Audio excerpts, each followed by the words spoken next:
Hello, and welcome to World of Warbirds. I'm Brian Pierce.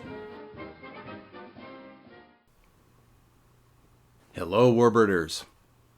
If you enjoy the program and it fills at least a part of your day, consider supporting it through the World of Warbirds Patreon. There's some serious advantages from becoming a patron of the podcast, such as getting the episodes a week earlier, there's bonus episodes, and better access for feedback and suggestions. Most importantly, you'll have the satisfaction of helping to contribute to this podcast. If you are presently listening to this through Patreon, well, thank you for your support. Now on to today's show. Introduction. Hey, we've talked about a lot of planes by this point. If you're a dedicated fan, you've listened to 50 episodes. And we've covered about 40 aircraft. And usually in this intro, I'm telling you the theme of the episode. It could be that the airplane was a hit from the start and was an instant classic. It could be that the prototype was troubled and required some sort of change, and then it was a hit. There were other times when the aircraft was kind of a dog when introduced, but then its role was changed and then it began to shine. Some aircraft can be seen as kind of a transition aircraft. In this time period, changes and advances were so dizzyingly fast that even as production was ramping up for a particular type, the designers were furiously scribbling away on the replacement. So, if this was a multiple choice test, I'd be looking for D, all of the above. Lastly, before we jump into the story of the Typhoon, let's just appreciate for a moment the awesomeness of the naming of this series of Hawker aircraft. Firstly, there was the beautiful alliteration of the Hawker Hurricane, but then continuing to name the aircraft after weather phenomena and storms just lends this feeling of swirling wind and furious power to all of them. Typhoon, Tempest, and Tornado. Oh, you've never heard of the Hawker Tornado? Well, that one will be a bonus for Patreon subscribers. Okay, this intro needs to be put to bed, and let's get into design and development. So, where to start with this all-of-the-above aircraft? We'll have to start with the Hawker Hurricane because that is where Sidney Cam, Hawker's chief aeronautical engineer, started when thinking about this airplane. If you haven't listened to the Hurricane episode, it would be a good idea to go way back and check it out. Heck, even if you have listened to it, you might need a re-listen as it was episode number 3 and was released way back at the very start of the pandemic. Well, in 1937, just as production was starting on the Hurricane, Sidney Cam had already began working on the replacement for it. The Hurricane was always going to be a transition aircraft, a kind of hybrid between the older fabric-covered steel tube type construction of the biplanes from the World War I and interwar eras, and the new all-metal birds of World War II. In fact, Cam was so quick on the draw for the new fighter that he was told by the Air Ministry to hold his horses and wait for the actual Air Ministry specification to be released. This was specification F-1837. In July 1938, the Air Ministry did issue this specification, and it was seeking a heavily armed interceptor armed with 12 303 machine guns and capable of at least 400 miles per hour. The new interceptor was to be powered by either the Napier Sabre or the Rolls-Royce Vulture, two newly developed super engines that were to produce 2,000 horsepower. Hawker decided to then create two aircraft, one based on each type of engine. The Rolls-Royce Vulture-powered machine was to be called the Tornado, and the Napier Sabre version was to be the Typhoon. As the aircraft was considered an upgrade to the Hurricane, fabric-covered steel tube construction was out, and the entire aircraft was to be skinned in duraluminum. Special care was taken in designing large, easily removed panels for maintenance to the engine, hydraulic, and electrical equipment. Another innovation was the use of a car door style access to the cockpit, complete with roll-down windows. This same sort of thing was used on the Bell Airacobra over in the States. The wing was designed with a slight anhedral at the root, then sweeping slightly upwards with a 5-degree dihedral. That reminds me, a short episode on anhedral and dihedral would be a good idea, don't you think? I think I'll put that on the idea sheet. The wing was made very strong, with plans for it to be able to support some serious armament.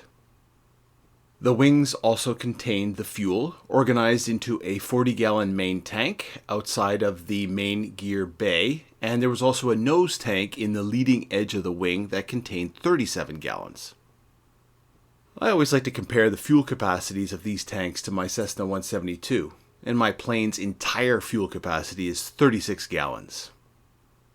Now, let's take a look at prototypes. Serial number P5212 was ready for flight in February 1940. There had been delays due to the Napier Sabre, which was a problem child of an engine. And let's look into why. It was to be expected, as Napier was trying to make a pretty vast leap in power output with this engine. Typical big engines at the time produced about 1,200 horsepower, and Napier was aiming for 2,000 horsepower, and beyond with this beast. The Sabre was an H-block engine, with two banks of 12 horizontally opposed cylinders, one placed above the other and geared to a common output shaft. The Sabre was also a sleeve valve engine that used sliding sleeves instead of poppet valves. These would slide up and down in conjunction with the motion of the cylinder to cover and uncover the ports to affect the firing sequence. It was felt that the sleeve valve system would allow the engine to breathe better, achieve higher RPMs, and thus produce more of that aimed for power from a smaller package. In testing, the Sabre was earning high marks. In January 1938, experimental Sabres on the test bench started at producing 1,350 horsepower. 2 months later, they were cranking out 2,050, and by 1939, they were generating a whopping 2,400 horsepower, compared to the Rolls-Royce Merlin of the time, which produced only 1,000 horsepower. It looked like Napier had a winner, and the Typhoon would be a beast for it, basically having one engine that was doing the job of two. The problem was that these test engines were, to use modern advertising language, lovingly handmade artisanal products. And when Napier tried to scale this production up to the needs of wartime, well, that's when the poop hit the fan. The sleeve valves were tricky to make, and when regular assembly lines tried to do it, things didn't always work out. And when things didn't work out, cylinders seized and engines failed. But let's get back to the aircraft now. The prototype P5212 made its first flight in February 1940, piloted by Hawker's chief test pilot, Philip Lucas. In May, he had a bit of a scare when, while flying, the joint between the forward fuselage and the rear fuselage, which was located just behind his seat, failed. He could actually see daylight coming in through the crack. Bailing out would have been a perfectly reasonable and acceptable response to this disconcerting situation, but Lucas decided to stay with the ship and bring it home, even though if the joint had fully failed during the landing, it surely would have meant his death. If you're thinking, geez, they should have given him a medal for that. Well, they did. He was awarded the George Medal, which was given to civilians for acts of great bravery. In May, the Minister of Aircraft Production ordered that resources from other projects needed to be shifted to the urgent production of Spitfire and Hurricane fighters, plus Bomber Command bombers. The Typhoon was shifted to the back burner, and it took a whole year before the second prototype took to the air in May of 41. This one was armed with 4 Hispano Mark II 20mm cannon with 140 rounds per gun. Finally, the Air Ministry issued a contract to go ahead with production of 250 of the machines. Production. Here's the funny thing about the Hawker Typhoon. They weren't made by Hawker. Well, that sounds dramatic, doesn't it? But it's not entirely true. In 1935, Hawker Aircraft bought Armstrong Siddeley, which made car and aircraft engines. The resulting company was called Hawker Siddeley Aircraft. Hawker Siddeley later acquired Avro and Gloucester Aircraft Company, and they were all then to be known as part of the Hawker Siddeley Group, although the individual companies all kept their own names and produced their own aircraft designs under these names. However, they shared manufacturing work throughout the group. So at the point where the Typhoon was being readied for production, Hawker proper was very busy building Hurricanes, so Avro and Gloucester were tasked with building the new Interceptor. And in May 1940, the first production Typhoon rolled out of the factory and took to the skies. Operational history. Alright, so often in this podcast, by the time the aircraft hits the operational history phase, things are pretty smooth sailing. I'll give the names of various squadrons that flew the plane, go on to talk about different variants and the new roles given to the type, and then wrap up with the end of the war. And then the sailor kisses the girl in Times Square, and then we go on to survivors. But whoa! This was not exactly the story of the Typhoon. So you're thinking, wait, is this one of those disaster aircraft that goes into operational use and has problems and they try to fix it and nothing really works and so eventually it gets withdrawn and ends up being used for target practice? That can't be the case. I've heard of Typhoons. Didn't they kick butt all over Europe as Allied armies pushed east towards Germany? Well, as I said in the intro, the Typhoon is an all-of-the-above type of story. So in August 1941, a new Luftwaffe aircraft had arrived on the scene. In the beginning, the Allied pilots who took it on didn't quite know what they were up against. Some even thought that this new radial-engined fighter might be Curtiss P-36 Mohawks that the Luftwaffe had lifted from the French and repainted in their own colors. But this new fighter was no Mohawk. This was the FW-190. It was definitely superior to the Hurricane and even the Spitfire of the time, which was the top RAF machine. The FW-190 had the Spitfire beat in terms of rate of roll and pure straight-line speed at low altitude. The 190, also known as the Butcher Bird, also outgunned the Spitfire in terms of firepower. With the aid of the 190, the Luftwaffe gained air superiority over the Channel front. Who was afraid of the big bad wolf? Well, as it turns out, the RAF was. To answer the threat of the Butcher Bird, the Typhoon was quickly pressed into service with number 56 and 609 squadrons in September 1941. Literally 1 month after the first production models were coming out of the factories. That's not a lot of time to work out any issues. And as it turned out, the Typhoon had issues. The first basic problem was that the Typhoon had the unhealthy habit of gassing its pilots.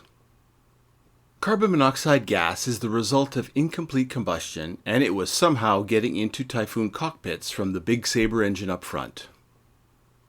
Symptoms of CO poisoning are headache, dizziness, weakness, vomiting, chest pain, confusion, and eventually loss of consciousness, seizure, and death. Not a helpful situation to be in while trying to fly and fight. In November 1941, modifications were introduced to combat the problem by lengthening the exhaust stubs in order to get the poisonous gases away from the aircraft and by better sealing the cockpit door.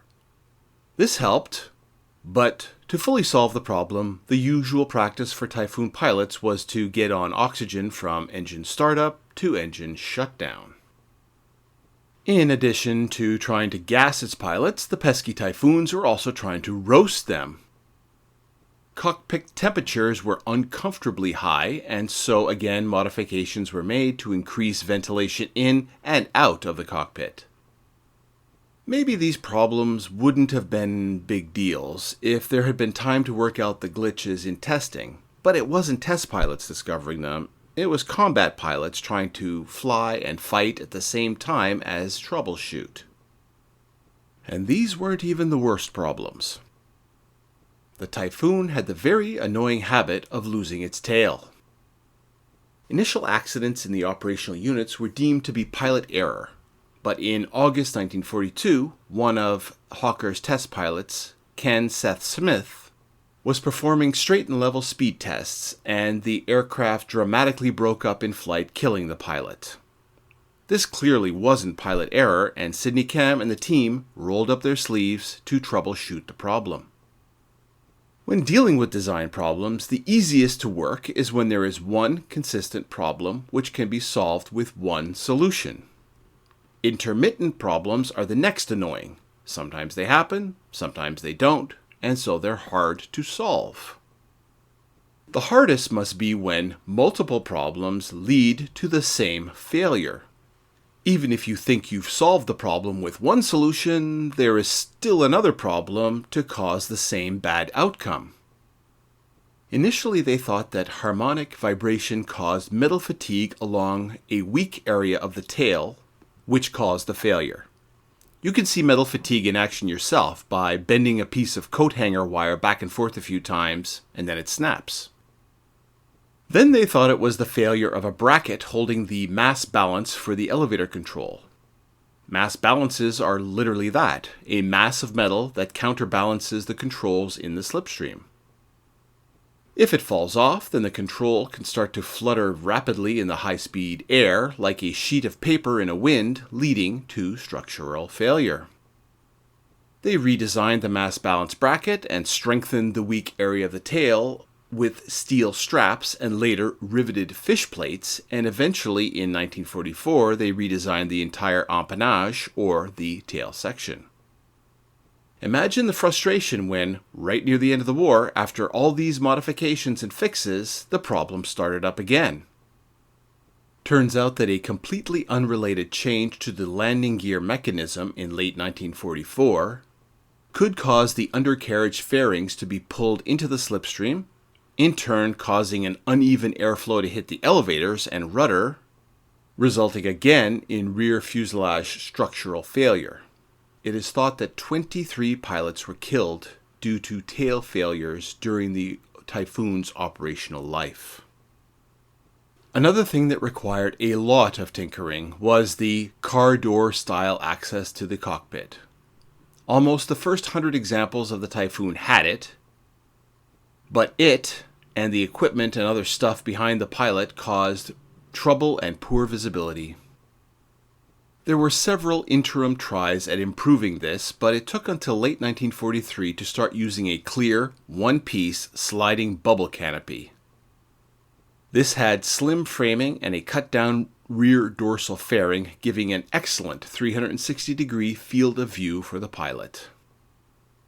So that's it, right? How many problems could this airplane have and not get tossed on the scrap heap? Well, there was that finicky Sabre engine to deal with.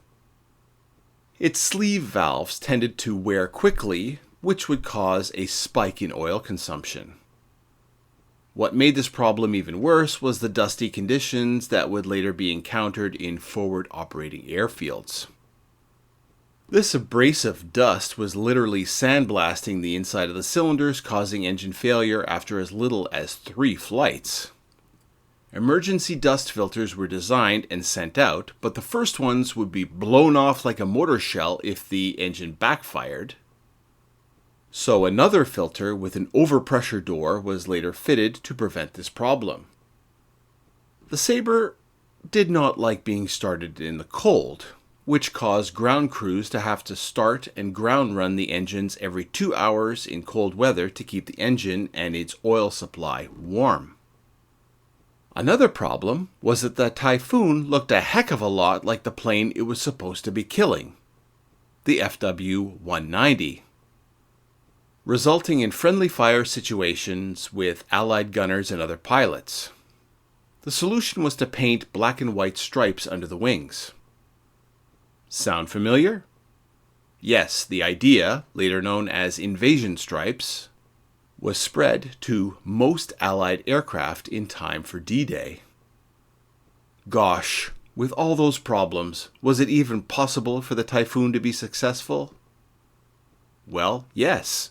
In late 1942 and early 1943, the Luftwaffe was employing FW-190s and other types as Jagdbombers, or fighter bombers. These intruders would sweep in low across the channel, hot and fast, and hit shipping and ports in southeast England. The RAF found itself almost powerless to stop these high-speed, low-altitude, below-the-radar attacks. As soon as RAF fighters were scrambled to intercept them, the intruders were already gone. Typhoons were called upon to counter this threat. Squadrons would have some of their Typhoons on standing airborne patrols over the coast, with others sitting on the tarmac ready to take off within 2 minutes during the day. With practice, the Typhoons began to shine in this role, knocking down 20 or so intruders in 42 and 43.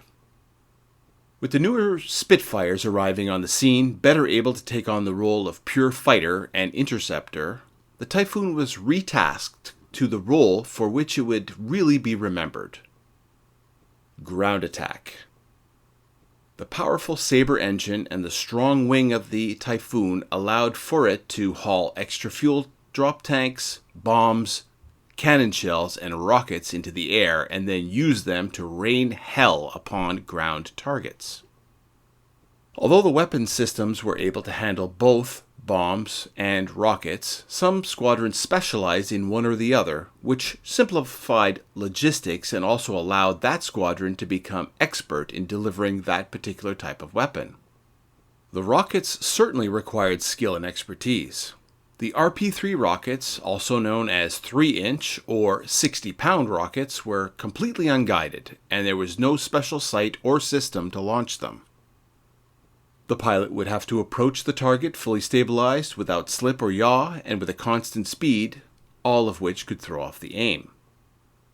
He would then use his standard reflector gun sight to eyeball the target, accounting for ballistic drop of the rockets, and then let fly. The fins at the back of the rocket were canted in order to spin stabilize as the cordite rocket fuel flung the 3-inch tubes at between 1,200 and 750 feet per second, and on the nose was a 60-pound TNT RDX Amatol warhead. Typhoons could carry 4 rockets under each wing, and some were adapted to carry 8. It's a bit of a controversy as to how effective the rockets were individually. They were hard to aim, couldn't be corrected while in flight, and as soon as the attack started, the flung up dust and smoke would totally obscure the target area, making it even more difficult for subsequent Typhoons to draw a bead on the target. But, just as it's silly to look at the sound of a single bassoon when listening to an orchestra, I think it's less important to think about the individual effect of a rocket than the combined effect of the entire ground attack system, which by the time of D-Day was becoming a terrifying juggernaut to the regular Wehrmacht grunt on the ground. Typhoons from 27 different squadrons would be stacked up behind the lines in what came to be known as the cab rank system. To my younger listeners, who get around by Uber, taxicabs used to wait their turn to pick up riders in a line called a cab rank. It was the same with the Typhoons. They would circle around until called up by radio-equipped RAF operators on the line to bring in their bombs, rockets, and cannon. To the German units on the ground facing this, it must have been hella demoralizing to have your position marked by a smoke shell and then have wave after wave of fighter bombers come in to just grind you down. What did it matter if the first salvo of 60-pound rockets missed? You knew that there was another coming right after. Many vehicle crews bailed out of their death traps and ran instead. Horst Weber, an SS Panzergrenadier serving with Kampfgruppe Knaust, wrote that, "We had 4 Tiger tanks and 3 Panther tanks. We were convinced that we would gain another victory here and that we would smash the enemy forces. But then Typhoons dropped these rockets on our tanks and shot all 7 to bits. And we cried. We could see 2 black dots in the sky, and these always meant rockets. Then the rockets would hit and the tanks would burn. The soldiers would come out all burnt and screaming in pain." None other than General Eisenhower, the supreme Allied commander, said, open quotes, "The chief credit in smashing the enemy's spearhead, however, must go to the rocket-firing Typhoon aircraft of the 2nd Tactical Air Force. The result of the strafing was that the enemy attack was effectively brought to a halt, and the threat was turned into a great victory." Close quotes. Typhoons were not just being used as a bludgeon, they were also being used as a scalpel to take out individual headquarters when intelligence was gleaned that there were high-value targets within. On the 24th of October 1944, Typhoons hit a building in Dordrecht, where a meeting of senior officials of the German 15th Army was occurring. 32 high-ranking officers were killed, basically decapitating the leadership of the 15th Army. Operation Varsity, which was the Allied crossing of the Rhine River, employed 400 Typhoons raining death from above on AA guns and other positions as gliders and paratroopers dropped in. Survivors. You'd think that there would be more survivors of the Typhoon. 3,317 of them were built, and they were operated by Australia, Canada, New Zealand, and of course the United Kingdom. They were held in very high esteem, especially for the GIs and Tommies and Canuck infantry who were able to call in these killer angels from behind to get them out of scrapes and soften up positions prior to getting up and attacking them from the ground. But only one complete Tiffy exists. Not to besmirch her reputation, but serial number MN235 has gotten around. It was originally at the National Air and Space Museum in the US, and then was sent to the RAF Museum in Hendon, North London for a time, and then headed back across the Atlantic to my own nearby Aviation Museum in Ottawa for a visit, and is now back at the RAF Museum in London. My own daughter Megan, during her school trip to the D-Day beaches, took a picture of the rocket-laden Typhoon replica hanging from the ceiling at the Memorial de Caen, Normandy. She figured I'd be interested, and I guess my daughter knows me well. So why do so few exist? Well, one reason is that Typhoons were quickly retired and their squadrons rapidly disbanded after VE Day. Why was this fully developed weapons system so quickly tossed in the dustbin? As Yoda said to Obi-Wan Kenobi in Star Wars, there is another. Hawker never gave up tinkering with and improving the Tiffy. There were a dizzying number of updates, and eventually someone has to ask the philosophical question, after you've changed so much, when is it no longer a Typhoon? At some point, they began calling the greatly evolved airplane a Typhoon II, and then it finally got its own name, the Tempest. I was originally going to lump both aircraft together, but I think this topic is rich enough to merit its own episode, which will be coming down the pipe at some point.